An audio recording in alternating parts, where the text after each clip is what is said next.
الرحمن الرحیم، السلام علیکم، صبح بخیر اور خوش آمدید مارننگ وتھ فرا میں۔ دعا اور امید یہی آپ جہاں کہیں بالکل ٹھیک ٹھاک ہوں، زندگی مزے، سکون اور خیریت کے ساتھ گزر رہی ہو۔ ایک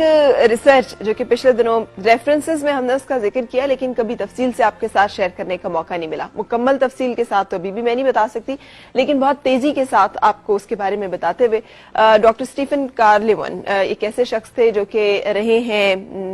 اسرائیل میں تقریباً 3 سال۔ اسرائیل ایک ایسا ملک ہے، ہم جانتے ہیں، جو بہت ساری جگہوں پر عالمی فیصلات پر اثر انداز ہوتا ہے۔ عالمی فیصلے جو ہیں وہ ان کی مرضی کے، ان کی منشا کے مطابق کیے جاتے ہیں۔ وہ کنٹرول کرتے ہیں گورنمنٹس کو، نہ صرف گورنمنٹس کو کنٹرول کرتے ہیں بلکہ طاقتور ترین جو اکانومیز ہیں ان کو کنٹرول کرنے کے ذریعے سے اور عالمی معیشت پہ چھائے ہونے کی وجہ سے وہ پوری دنیا کی جو سیاست ہے اور پوری دنیا کی جو بساط ہے اس کو بڑی حد تک اس پہ جو سب سے کامیاب ہو رہے ہیں وہ یہودی ہی ہیں۔ ہم یہ بھی جانتے ہیں جتنے نوبیل پرائز آج تک دیے گئے، میں نے آپ کو ایک دفعہ پوری لسٹ پڑھ کے بتائی تھی، ان میں سے میجورٹی صرف 2 ایسے ہیں جو کہ مسلمانوں کے حصے میں آئے، باقی تمام تر جو ہیں وہ یہودیوں کے حصے میں ہیں۔ اگر ہم کاروبار کا دیکھ لیں تو جتنے بڑے بڑے برانڈز جتنے ہم سنتے ہیں جو بڑے اسٹیبلشڈ ہیں، بہت زیادہ کامیاب ہیں، وہ سب یہودیوں کے ہیں۔ تقریباً 70% کاروبار جو ہے وہ ان کے ہاتھ میں ہے، عالمی معیشت کا، پوری دنیا کا اس کا مطلب ہے۔ سو یہ تمام چیزیں یہ ثابت کرتی ہیں کہ وہ ایک کامیاب قوم ہے، ایک کامیاب نسل ہے۔ ایسی کچھ ان میں گن، ایسے کچھ ہنر، ایسے کچھ وصف ضرور ہیں جس کے بنا پر وہ پوری دنیا میں اپنی طاقت کا، اپنی قابلیت کا لوہا منواتے ہیں۔ ڈاکٹر اسٹیفن کارلیمن جب 3 سال کے عرصے میں وہاں پر رہے اپنے مختلف پروجیکٹس میں، تو اس میں ایک انہوں نے یہ بھی کیا، انہوں نے آبزرو کرنا شروع کیا کہ آخر وجہ کیا ہے، آخر ایسی بات کیا ہے، کیا یہ اللہ تعالیٰ کی طرف سے ہی ان کو بلیسڈ ہیں کہ اتنے ذہین ہیں، یا اتنی قابلیت ہے ان میں کہ ان کو کوئی ہرا نہیں سکتا، مات نہیں کر سکتا، جس میدان میں ہم دیکھیں یہ چھائے ہوئے ہیں، اور یا پھر اس کی وجہ کچھ عوامل ہیں، کچھ ایسی خاص باتیں ہیں جو کہ ان کی طرز زندگی میں، جو ان کے طرز فکر میں، جو کہ ان کے لائف سٹائل میں شامل ہیں، جس کی وجہ سے ان لوگوں کے اندر وہ صلاحیتیں پیدا ہو جاتی ہیں۔ یاد رہے کہ اسرائیل کو اگر آپ نقشے پہ دیکھیں نا تو آپ کو بالکل ایک پوائنٹ لگانا، ڈاٹ لگانا پڑتا ہے، اور ڈاٹ سے تھوڑا سا بڑا وہ ایریا ہے جو کہ اسرائیل کے نقشہ جو ہے پوری دنیا کے اوپر جتنا شو ہوتا ہے۔ آبادی اس کی تقریباً 61 لاکھ آپ کہہ سکتے ہیں، جو اگر راولپنڈی اسلام آباد میں جو لوگ رہتے ہیں تو جتنا یہ ایریا ہے دونوں شہروں کو اگر آپ دیکھیں، اس سے بڑا ملک نہیں ہے اور تقریباً اس سے زیادہ آبادی نہیں ہے، لیکن ان لوگوں کی اتنی مطلب ان میں سے ہر بندہ جو ہے وہ ایک جائنٹ، ہر بندہ جو ہے وہ انتہائی قابل۔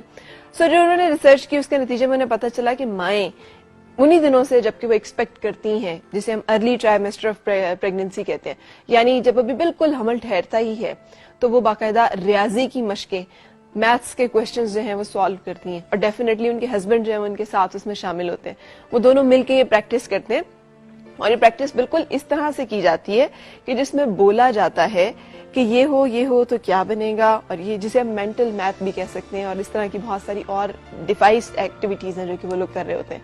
کیونکہ ان کا ماننا یہ ہے کہ جو حاملہ خاتون ہے اس جو کھاتی ہے اور جو وہ سوچتی ہے، اور خاص طور پہ جس طرح کے اس کے ذہنی مشاغل رہتے ہیں، اس کا ڈائریکٹ اثر جو ہے وہ بچے کے اوپر، یعنی نسل کے اوپر، جو شخص، جو انسان دنیا میں آنے والا ہے اس کی شخصیت کے اوپر، اس کی سوچ کے اوپر پڑ رہے ہوتے ہیں۔ نہ صرف یہ بلکہ وہ موسیقی میں گہری دلچسپی لیتی ہیں، وہ موسیقی سنتی ہیں، بجاتی ہیں، گاتی ہیں۔ یہ بتانے کی تو ضرورت ہی نہیں ہے کہ ایک ریلیکس انوائرمنٹ میں ان کو رکھا جاتا ہے، جہاں پر کوئی ساس کے تانے نہیں ہوتے، جہاں پہ کوئی شوہر کی بدمزاجی نہیں ہوتی، بلکہ ان کو اس طرح سے دیکھا جاتا ہے کہ وہ جنم دینے والی ہیں ایک ایسے شخص کو، ایک ایسی انسان کو جو کہ دنیا میں کچھ کرنے کی قابلیت اور صلاحیت رکھے۔ ان کا فوکس ہوتا ہے کہ ایک ذہین انسان کو پیدا کیا جائے، صرف بچے پیدا کرنا یا صرف اس لیے پیدا کر دینا کہ ہم اسٹیبلش ہو جائیں گے خاندان میں، یا ہمیں کوئی کچھ کہہ نہیں سکتا پھر، یا پھر یہ کہ ایک دفعہ بچہ پیدا ہو جائے تو پھر یہ شوہر جو ہے یہ قابو میں آ جائے گا۔ ان سوچوں سے برعکس جو تھاٹ ہوتا ہے اس کے پیچھے وہ یہ کہ ایک ذہین انسان پیدا کیا جائے، اور یہ تھاٹ صرف اس عورت کا نہیں ہوتا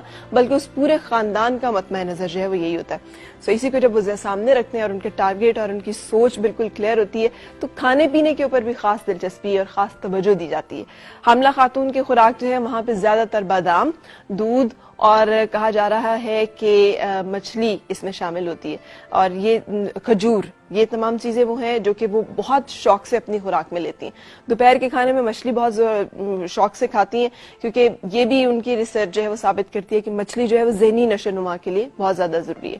اچھا، یہ تو وہ تمام چند عوامل ہیں جو پیدا ہونے سے پہلے۔ جب بچہ دنیا میں آنکھ کھولتا ہے تو ان کے بچے جو ہے 3 زبانیں ضرور بولتے ہیں، جس میں ایک عربی ہے، ایک عبرانی ہے اور ایک انگریزی ہے۔ ہر بچہ جو ہے اس کو جو ایکسرسائزز یا جو ان کی گیم یا ایکٹیویٹیز کہہ لیں یہ ہمارے لیے ہیں, یہ گیم بوائز اور یہ کارٹون نیٹ ورک اور یہ فلان اور ڈھمکان, ان کے بچے یا تو زیادہ تر تیر اندازی کرتے ہیں, شوٹنگ کرتے ہیں, یا دوڑ کی جو مقابلے ہوتے ہیں جس میں جسمانی فزیکل فٹنس جو ہے اس کے اوپر, اور خاص طور پہ تیر اندازی اور شوٹنگ کے بارے میں ان کا یہ کہنا ہے کہ جو لوگ ان ایکٹیویٹیز میں رہتے ہیں ساری زندگی ان کے فیصلے, ان کی ججمنٹ اور ان کے اندر ایک خاص طرح کی طاقت اور ایک خاص طرح کی صلاحیت جو ہے وہ پائی جاتی ہے. اچھا پھر اس کے علاوہ یہ بھی ذہن میں رہے, ہم نے گھروں میں بڑا عام دیکھا ہے نا, اور سگریٹ نوشی پبلک جگہوں پہ حکومت نے منع کر دی ہے,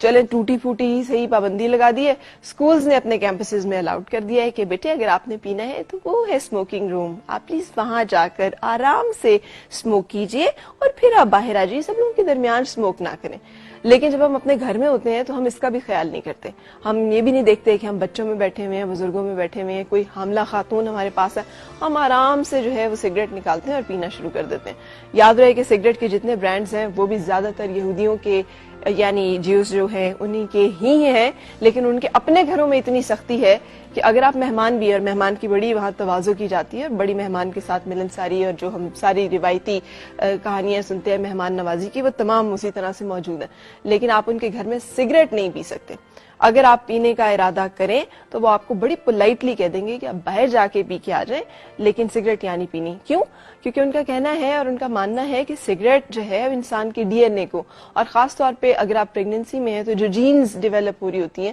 ان کے اوپر ڈائریکٹلی اثر انداز ہوتی ہیں اور اس کو تباہ کرنے میں بڑا اہم کردار جو ہے وہ ادا کرتی ہیں. اچھا اب اس کے بعد جب بچے پڑھنے کی اسٹیج پر آتے ہیں تو کلاس اے جسے ہم کہتے ہیں 6 گریڈ کہہ لیں یا تقریباً 8-10 سال کی عمر کہہ لیں, جس میں ہم ابھی بچوں کو 1+2, 2+4 یہ ساری چیزیں جو ہے وہ پڑھا رہے ہوتے ہیں, یا کانسیپٹس یا کانسیپچل میتھس جو ہے اس کو لے کر چل رہے ہوتے ہیں, وہ کاروباری میتھس پڑھاتے ہیں جس میں یہ وہ آپ نے دیکھا ہوگا ہمارے بچوں کو بھی بڑی مشکل آتی ہے کہ اگر آپ کسی دکان پہ گئے ہیں اور آپ نے 12 انڈے لیے ہیں اور 12 انڈوں کی قیمت جو ہے 14 روپے تھی اور آپ نے 100 روپے دیے تو واپس کتنے آئیں گے. سو اس طرح کی جو چیزیں ہیں اس میں وہ بڑے کمانڈ ان کو دی جاتی ہے اور وہ سکھایا جاتا ہے باقاعدہ.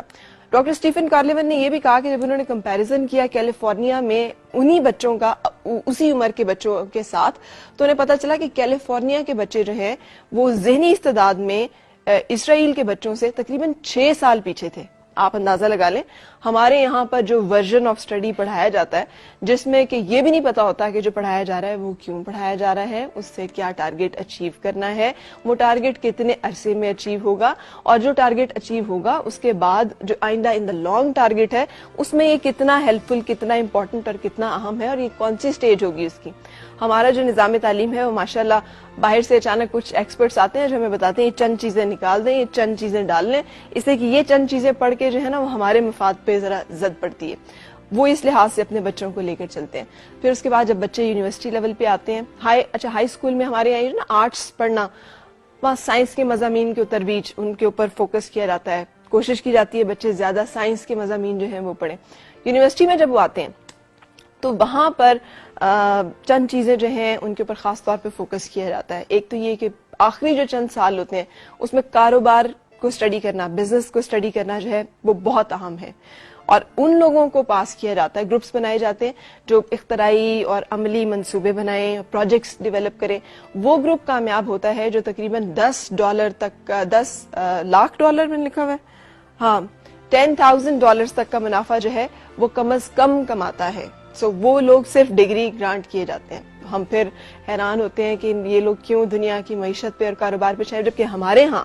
ہر بچہ جب پڑھ رہا ہوتا ہے کسی کے بھی ذہن میں کاروبار کرنا یا کاروبار میں کامیاب ہونا نہیں ہوتا. 100% اگر لوگ پڑھ رہے ہیں تو اس میں سے 90%, 95% جو ہے وہ کسی نہ کسی نوکری کی خواہش جو ہے یا کسی نہ کسی نوکری کو ٹارگٹ کیے ہوئے ہوں گے. اسی لیے یہ بہت امپاورڈ لوگ ہیں, ان کے اوپر کوئی بھی غلبہ جو ہے, یہ امپلائرز ہیں,